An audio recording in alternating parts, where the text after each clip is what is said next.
Om Swastiastu. Om Awigenam Astu Namo Sidam. Om Ano Badra Kerta Wiantu Wiswata. Anak-anak yang Bapak banggakan, pada pertemuan kali ini Bapak akan membahas materi tentang sejarah perkembangan kebudayaan agama Hindu di dunia. Secara lebih rinci, tujuan pembelajaran kita hari ini adalah menjelaskan sejarah agama Hindu di Indonesia.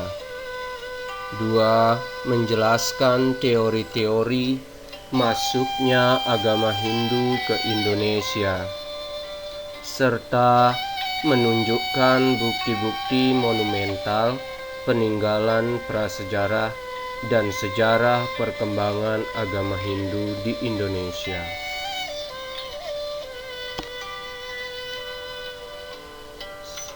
Perkembangan agama Hindu di Indonesia berawal sekitar tahun 1500 sebelum Masehi dan ditandai dengan datangnya bangsa Yunani dengan perahu layar mereka datang dari Kamboja.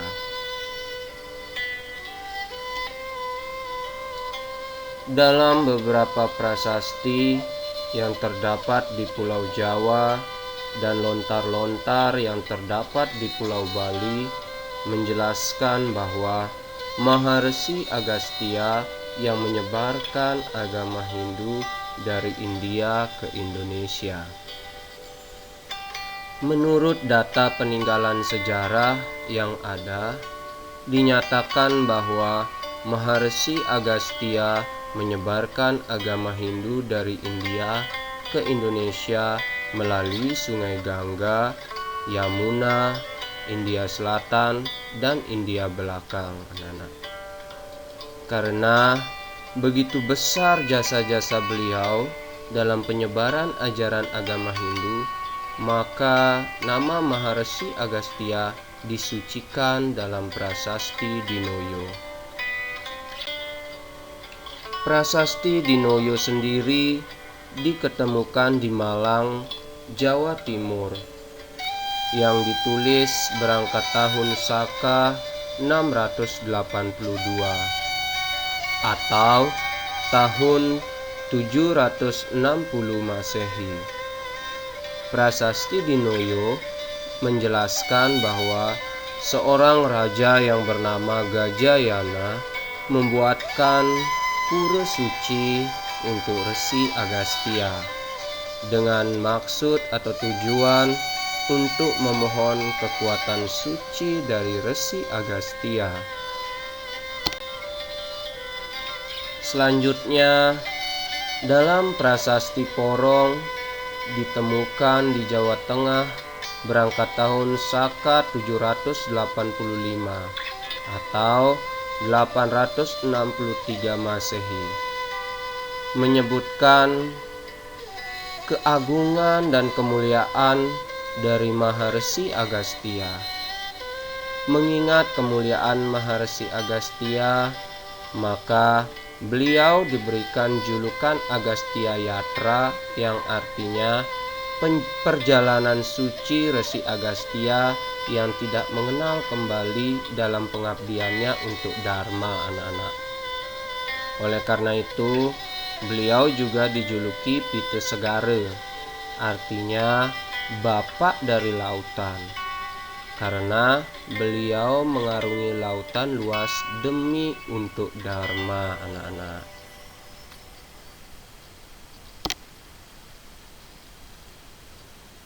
Di Indonesia sendiri diperkirakan pada abad ke-4 Masehi, di Kutai, Kalimantan Timur, agama Hindu sudah berkembang dengan subur dan merupakan masa keemasan bagi kerajaan Kutai, anak-anak.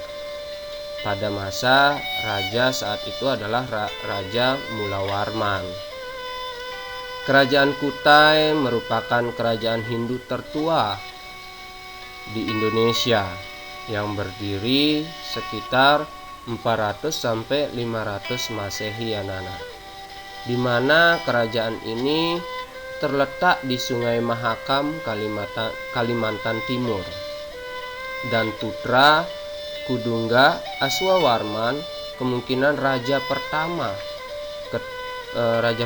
di Kutai yang beragama Hindu anak-anak.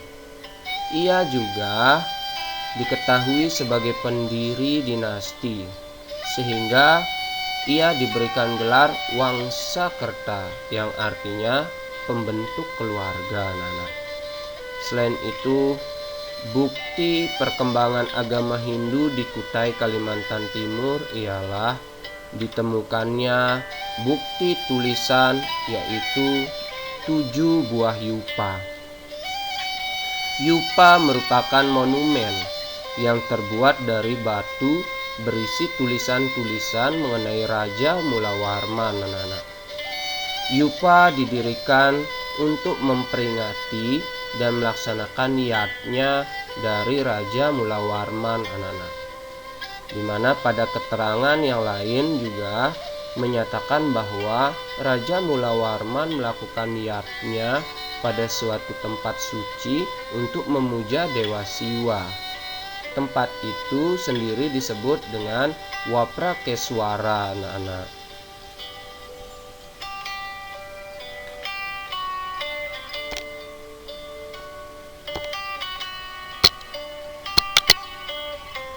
Agama Hindu anak-anak juga sesungguhnya berkembang pada abad ke-5 dengan diketemukannya 7 buah prasasti, yakni Prasasti Ciariteun, Prasasti Kebon Kopi, Prasasti Jambu, Prasasti Pasir Awi, Prasasti Muara Cianten, Prasasti Tugu, dan Prasasti Lebak anak-anak. Semua prasasti tersebut menggunakan bahasa Sangsekerta dan memakai huruf Pallawa anak-anak. Prasasti-prasasti itu memberikan keterangan bahwa Raja Punawarman dari Kerajaan Tarumanegara menganut agama Hindu anak-anak.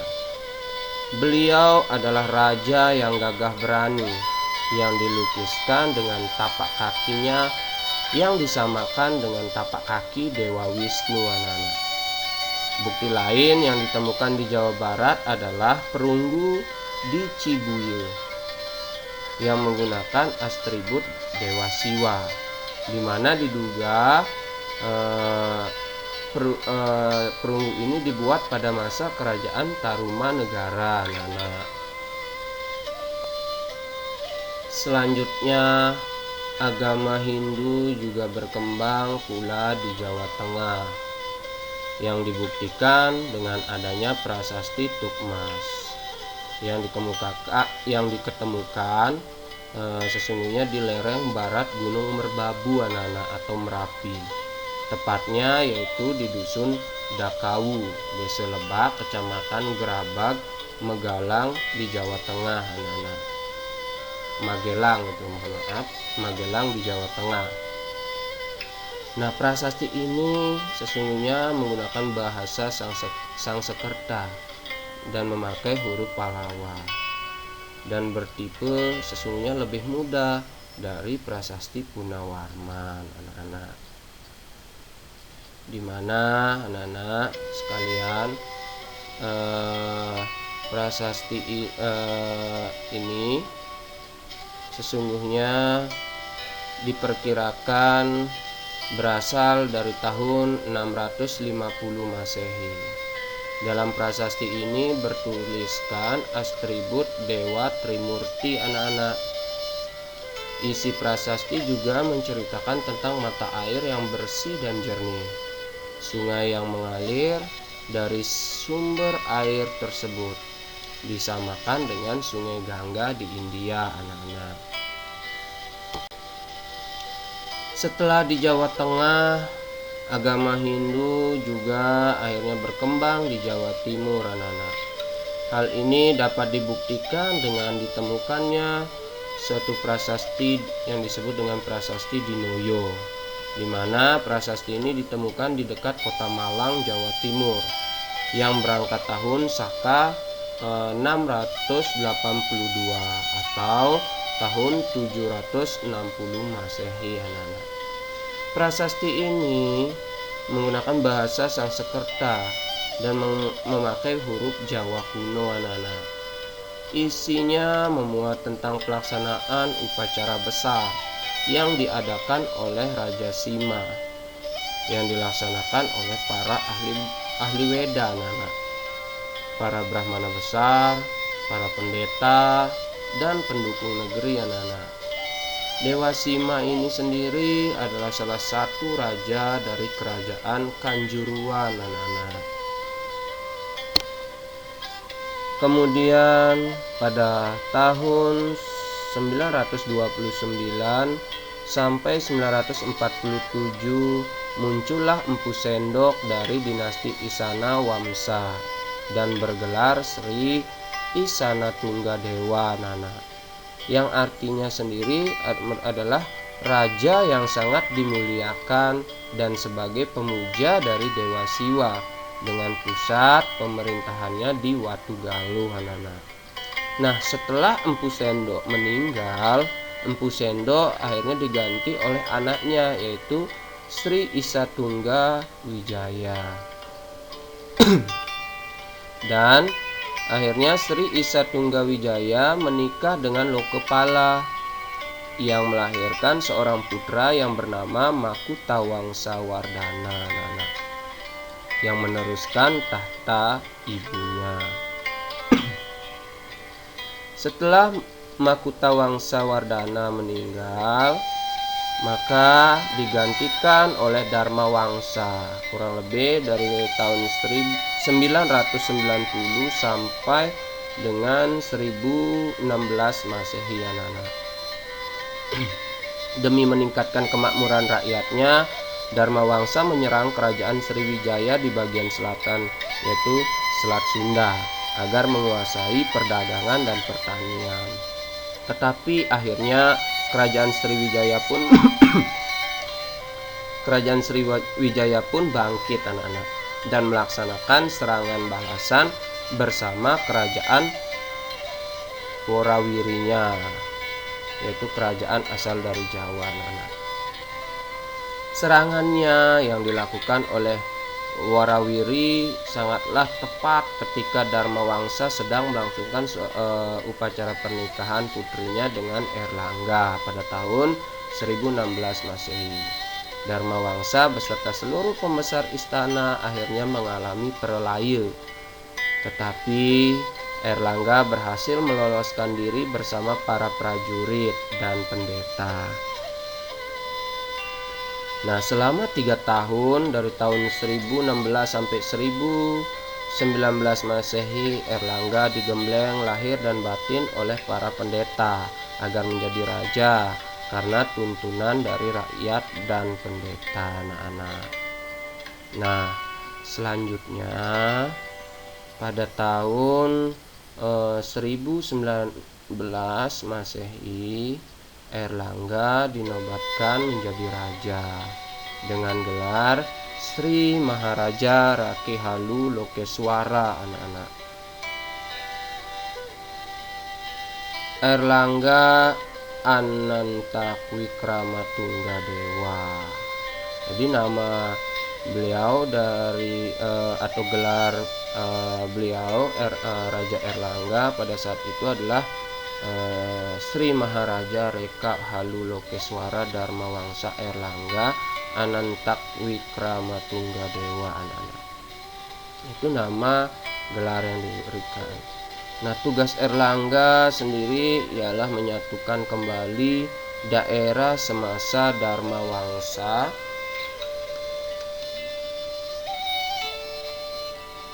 dan akhirnya usaha dari Raja Erlangga untuk menyatukan kembali berhasil. Nah, Raja Erlangga sendiri merupakan penganut Hindu yang sangat setia, anak-anak. Beliau memerintah kerajaan Sumedang dari tahun 1019 sampai 1042 Masehi, anak-anak. Setelah dinasti Isana Wamsa di Jawa Timur, muncullah kerajaan Kediri sebagai pengembang agama Hindu. Nah, pada masa kerajaan ini banyak sekali muncul karya sastra Hindu, anak-anak. Misalnya kitab Semarandana, kitab Baratayuda, cerita Lubdaka, Urata Sancaya, dan kitab Kresnayana, anak-anak.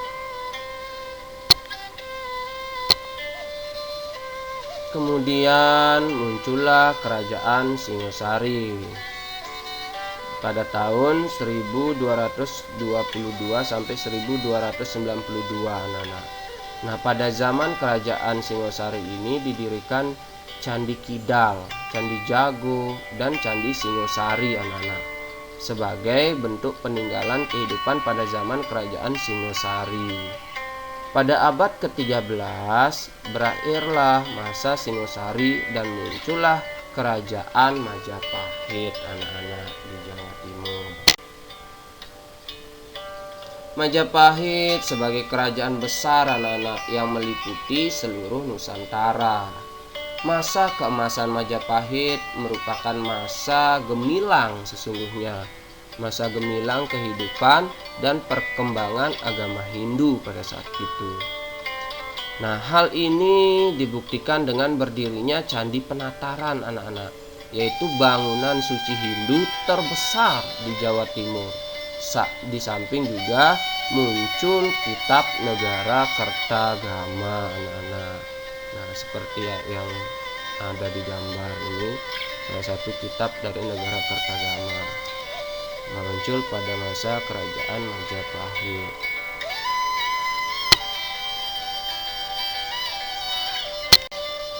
Selanjutnya, agama Hindu akhirnya berkembang juga di Bali. Nah, kedatangan agama Hindu di Bali ini sendiri diperkirakan pada abad ke-8, anak-anak. Ini dibuktikan dengan adanya prasasti-prasasti Arcasiwa yang bertipe sama dengan Arcasiwa di Dieng, Jawa Timur, yang berasal dari abad ke-8.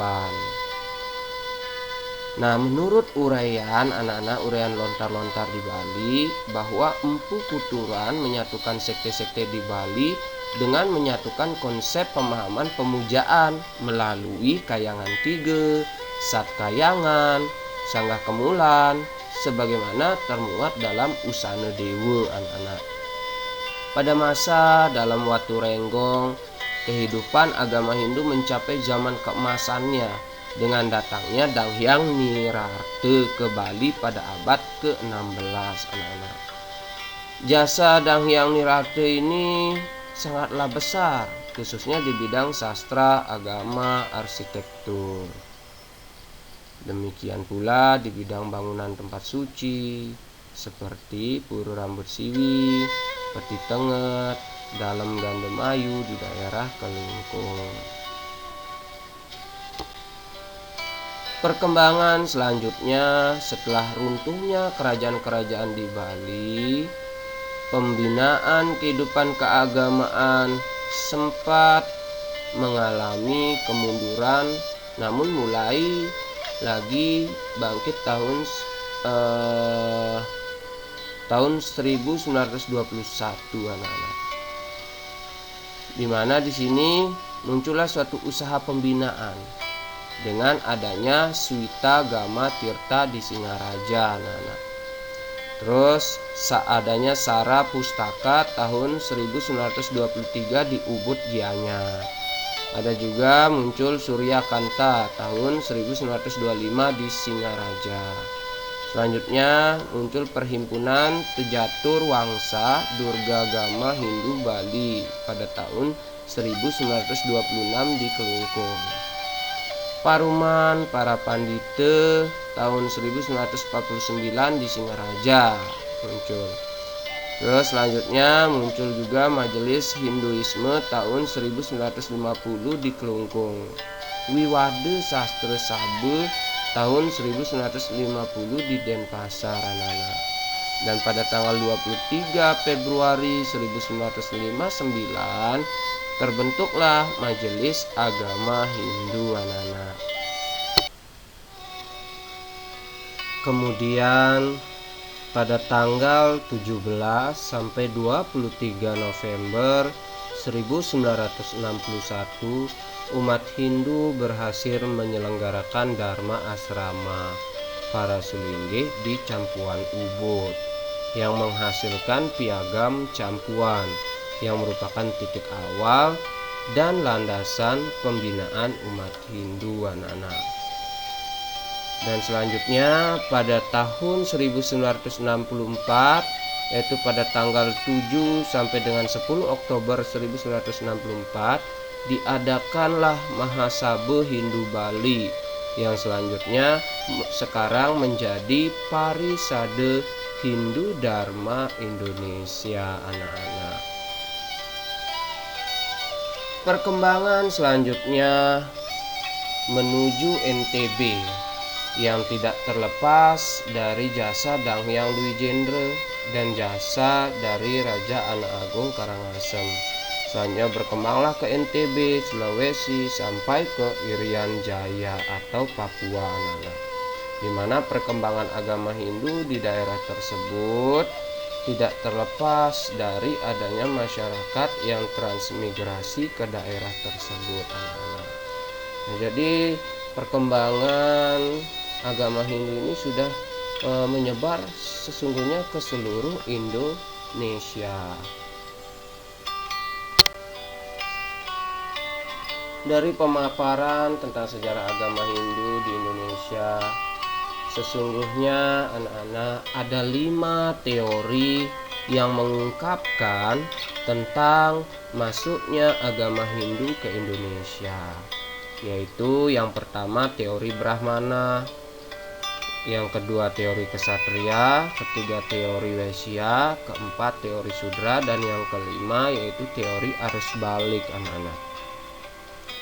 Teori Brahmana sendiri merupakan teori yang dikemukakan oleh J.C. Van Leeuwen yang berisi bahwa kebudayaan Hindu dibawa oleh para Brahmana yang diundang oleh para kepala suku agar mereka dapat mengesahkan atau melegitimasi kekuasaan mereka sebagai kepala suku di Indonesia, sehingga setaraf dengan raja-raja di India. Teori ini pun dapat disanggah karena raja di Indonesia akan sangat sulit mempelajari kitab Weda, dan ada pula aturan bahwa kaum Brahmana tidak diperbolehkan menyeberangi lautan, apalagi meninggalkan tanah kelahirannya. Yang kedua yaitu teori Kesatria yang dikemukakan oleh V.D.K. Bose dan C.C. Brock, di mana teori kesatria ini berisi bahwa agama Hindu sesungguhnya dibawa oleh kaum kesatria, yaitu dari kaum raja atau pangeran yang melarikan diri ke Indonesia, karena kala perang atau kekacauan politik di India. Di Indonesia sendiri, mereka mendirikan kerajaan sendiri dengan bantuan masyarakat sekitar, anak-anak. Dan karena kedudukannya sebagai raja, maka penduduk pun akan menganut agama Hindu. Namun, anak-anak, teori ini juga memiliki kelemahan, yaitu kalangan kesatria tidak mengerti agama dan hanya mengurusi pemerintah. Adanya juga ketidakmungkinan seorang pelarian mendapatkan kepercayaan dan kedudukan mulia sebagai seorang raja. Bukti arkeologis juga menunjukkan bahwa raja di Indonesia adalah raja asli Indonesia, bukan orang India, anak-anak. Selanjutnya yang ketiga adalah teori Waisya yang dikemukakan oleh N.G. Krum. di mana teori Vaishya ini berisikan bahwa agama Hindu sesungguhnya dibawa oleh para pedagang India yang singgah dan menetap di Indonesia, ataupun bahkan menikah dengan wanita Indonesia, anak-anak. Nah, mereka lah yang mengajarkan kepada masyarakat di mana mereka singgah. Teori ini pun anak-anak dapat dibantah, di mana hanyalah warna Brahmana yang mampu dan bebas mengetahui isi dari kitab suci agama Hindu, Weda, yang disebut dengan Weda. Ini disebabkan bahasa yang dipakai adalah bahasa kitab, yaitu bahasa Sanskerta, bukan bahasa sehari-hari atau bahasa Pali, anak-anak. Yang keempat yaitu teori Sudra yang dikemukakan oleh Van Faber, anak-anak, di mana berisikan bahwa agama Hindu dibawa oleh para orang buangan yang berkasta Sudra, anak-anak, atau para orang buangan yang merupakan tawanan perang yang dibuang dari India ke Nusantara, anak-anak. Nah, teori ini tapi juga sangat lemah karena pada dasarnya kebudayaan Hindu bukanlah milik dan cakupan warna mereka, sebab kebudayaan Hindu itu sendiri dianggap terlalu tinggi untuk mereka, anak-anak. Yang terakhir adalah teori arus balik. Teori ini berisikan dua cara, anak-anak, agama Hindu masuk ke Indonesia. Antara lain yang pertama yaitu para Brahmana diundang kepala suku di Indonesia untuk memberikan ajaran Hindu dan juga melakukan upacara Wratyastoma, yaitu upacara khusus untuk menghindukan seseorang, anak-anak. Kedua, para raja di Indonesia pergi ke India untuk mempelajari agama Hindu, anak-anak. Setelah menguasai agama Hindu, mereka kembali ke Indonesia. Memiliki kasta Brahmana selalu mengajarkan agama Hindu kepada masyarakatnya, anak-anak. Nah, di antara kelima teori tersebut, teori Brahmana lah sesungguhnya adalah teori yang paling tepat, anak-anak, yang dapat diterima, karena para kaum Brahmana lah merupakan para kaum yang disucikan, anak-anak, dan para kaum Brahmana lah yang mengetahui tentang urusan agama pada saat itu. Jadi mereka lah yang paling memungkinkan untuk bagaimana menyebarkan agama Hindu ke Indonesia. Sedangkan teori yang lain masih memiliki kelemahan tertentu dan kurang sesuai dengan keadaan atau kondisi dari daerah yang dituju, serta sifat-sifat dari agama Hindu itu sendiri. Demikian beberapa teori yang dikemukakan oleh para ahli, anak-anak, tentang pengaruh agama Hindu masuk ke Indonesia pada zamannya, anak-anak. Selanjutnya kita ketahui bahwa banyak sekali bukti-bukti peninggalan dari zaman prasejarah sampai dengan zaman peninggalan dari agama Hindu di Indonesia. Bukti-bukti peninggalan pada zaman prasejarah sendiri adalah salah satunya pada saat zaman belum mengenal tulisan, ditemukanlah beberapa peninggalan zaman prasejarah, antara lain yaitu tapak genggam. Nah, seperti di gambar, anak-anak.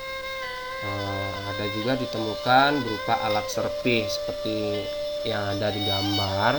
Terus yang ada juga ditemukan kapak genggam Sumatera seperti di gambar, beliong persegi, ditemukan juga kapak lonjong, terus juga ditemukan mata panah.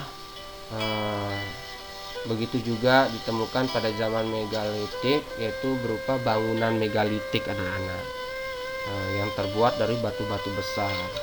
Nah, selanjutnya ada juga bukti peninggalan zaman prasejarah dalam bentuk nekara, nekara dan alat-alat dari yang terbuat dari tanah liat yang pastinya,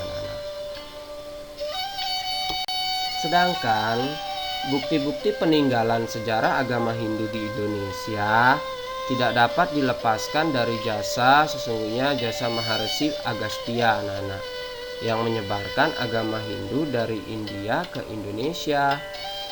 Salah satu bukti peninggalan agama Hindu yang pertama anak-anak yaitu terdapat di Kutai, Kalimantan Timur, di mana ditemukanlah sebuah yupa atau ditemukan 7 buah yupa atau biasa dikenal dengan tiang tubuh tertulis, anak-anak. Nah, selanjutnya dari Kutai, Kalimantan Timur ditemukan pula bukti-bukti peninggalan sejarah agama Hindu yaitu di Jawa Barat. Nah, di Jawa Barat sendiri ditemukan berupa berbagai prasasti seperti prasasti Ciariteun, kebun kopi, Muara Cianten, dan prasasti Jambu dan lain-lain, anak-anak. Selanjutnya bukti-bukti peninggalan juga ditemukan di Jawa Tengah. Di Jawa Tengah sendiri pada saat itu sesungguhnya peradaban agama Hindu di sana sangatlah subur, anak-anak. Nah, di sana kita ketahui bersama terdapat sebuah prasasti yang ditemukan yang disebut dengan prasasti Tukmas. Selain itu, kita ketahui bahwa di Jawa Tengah ini sangat banyak sekali ditemukan candi-candi Hindu juga, anak-anak, seperti Candi Prambanan, Candi Arjuna, Candi Srikandi, Candi Badut, dan selanjutnya berkembanglah di Jawa Timur. Di Jawa Timur sendiri banyak ditemukan sebuah karya sastra yang bernafaskan ajaran agama Hindu yang diterbitkan pada zaman Dharma Wangsa, seperti kitab Purwadigama yang bersumber dari kitab Manawa Dharma Sastra, anak-anak. Sedangkan kitab Negara Kertagama, Arjuna Wiwaha, dan Sutasoma muncul pada zaman Majapahit, anak-anak. Selanjutnya perkembangan agama Hindu sampai di Bali, anak-anak. Agama Hindu di Bali sendiri merupakan kelanjutan perkembangan agama Hindu dari Jawa itu sendiri, anak-anak. Nah, pertama kalinya, anak-anak, disebutkan bahwa agama Hindu pertama kalinya dikembangkan oleh Maharsi Markandeya kalau di Bali. Yang pertama kalinya yaitu di mana beliau bertempat di Besakeh yang sekarang dikenal dengan nama Pura Besakeh. Di sekitar pada zaman prasejarah sendiri, anak-anak, sebelum pengaruh Hindu berkembang di Bali, masyarakatnya telah mengenal sistem pemujaan dan kepercayaan seperti gunung sebagai tempat suci bersemayamnya nenek moyang yang telah disucikan, anak-anak. Lalu sistem penguburan juga ditemukan yaitu menggunakan sarkofagus yaitu peti mayat. Kepercayaan adanya alam sekala dan niskala, kepercayaan akan adanya penjelmaan punarbawa, kepercayaan bahwa roh-roh nenek moyang bersangkutan setiap saat dapat memberikan perlindungan. Setelah Maharsi Markandeya menetap di Bali, secara berangsur-angsur kepercayaan masyarakat Bali mulai meningkat, anak-anak. Seperti masyarakat Bali mulai diajarkan melaksanakan pemujaan kepada Ide Sang Hyang Widi. Selain itu, Ide Sang Hyang Widi juga disebut dengan Sang Hyang Tudu. Ada juga disebut dengan Sang Hyang Paramekawi. Ada juga yang menyebut dengan sebutan Sang Hyang Paramawisesa, atau secara umumnya, anak-anak, sesungguhnya dikenal sebagai Tuhan Yang Maha Esa.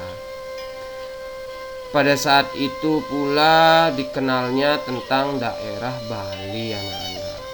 Bali sendiri diartikan sebagai daerah yang sangat sesuatunya mempergunakan sesajen.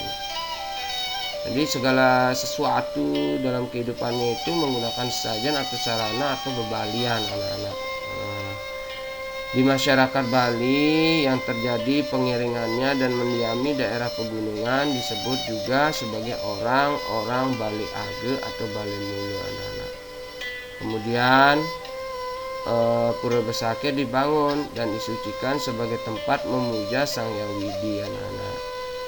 Selain itu Pura Andekase, Lempuyang, Watukaru dan lain-lain merupakan bentuk peninggalan dan pengaruh ajaran dari Maharesi Markandeya yang digunakan pula sebagai tempat pemujaan Sang Hyang Widiwase, anak-anak.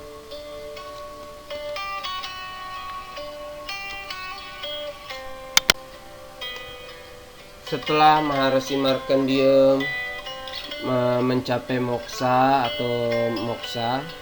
Empu Sangkul Putih akhirnya meneruskan dan melengkapi ritual bebali itu sendiri, antara lain dengan membuat variasi dan dekorasi yang menarik untuk berbagai jenis banten dengan memanfaatkan unsur-unsur tumbuhan lainnya seperti daun sirih, daun pisang, daun janur, buah-buahan, pisang, kelapa, dan biji-bijian, beras injin, dan kacang koma, anak-anak. Selanjutnya Empu Sangkul Putih juga mengajarkan masyarakat Bali Age menjadi orang suci untuk pura kayangannya seperti pemangku, jeruk gede, atau seperti jeruk perawaya, seperti jeruk kabayan, anak-anak. Nah, Empu Sangkul Putih juga mengenalkan tata cara pelaksanaan peringatan hari Piodalan seperti Pura Besakih dan pura-pura lainnya. Ritual harinya seperti galungan, kuningan, pagar besi, dan lain-lain. Selain Empu Sangkul Putih, Dang Hyang Nirate sesungguhnya juga banyak mengajarkan pengetahuan agama kepada para raja dan masyarakat Bali, seperti konsep Padmasana tentang ilmu pengetahuan, ilmu peperangan, pengetahuan tentang semaragama, ajaran tentang pertemuan semara aki-aki dengan perempuan, dan ajaran tentang memukul dan mahasrada. Selanjutnya agama Hindu juga berkembang di Nusa Tenggara Barat, yaitu di Lombok. Keberadaan agama Hindu di NTB tidak terlepas, anak-anak, dari perjalanan suci atau Dharma Yatra dari Dang Hyang Nirate ke Lombok, anak-anak. Beliau dikenal dengan sebutan Pangeran Sangupati.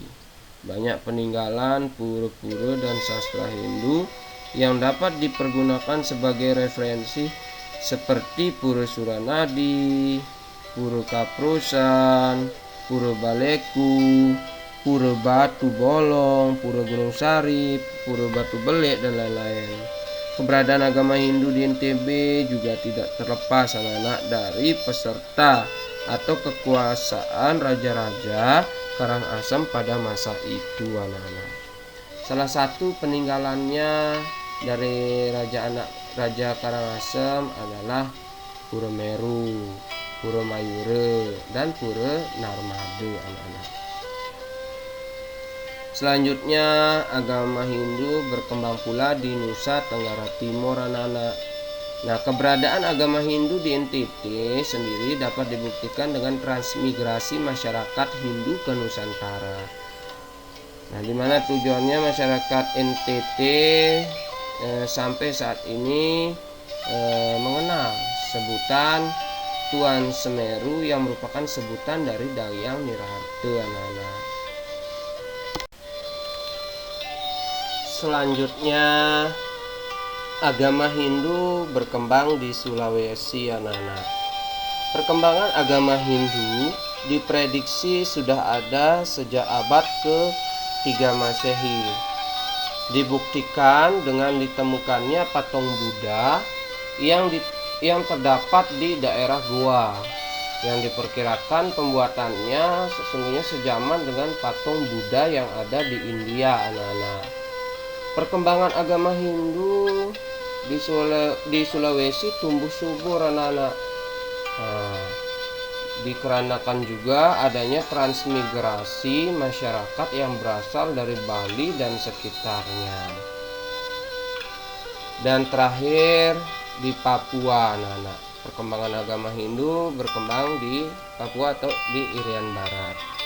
Perkembangan agama Hindu di Irian Barat dapat dibuktikan dengan adanya masyarakat yang transmigrasi ke Irian Jaya, baik karena urusan pekerjaan, urusan bisnis, dan lain-lain, anak-anak. Demikianlah, anak-anak, bukti-bukti peradaban agama Hindu di Indonesia, bahwa sesungguhnya banyak sekali bukti-bukti peninggalan yang ditemukan, baik mulai dari Kalimantan, Jawa, Bali, Sumatera, sampai ke Papua atau Irian Barat. Jadi sesungguhnya peradaban agama Hindu, anak-anak, telah berkembang atau menyebar ke seluruh Indonesia, anak-anak. Sekian pembelajaran untuk hari ini. Semoga bermanfaat, dan Bapak tutup dengan menghaturkan Paramo Santi. Om Shanti Santi Santi. Om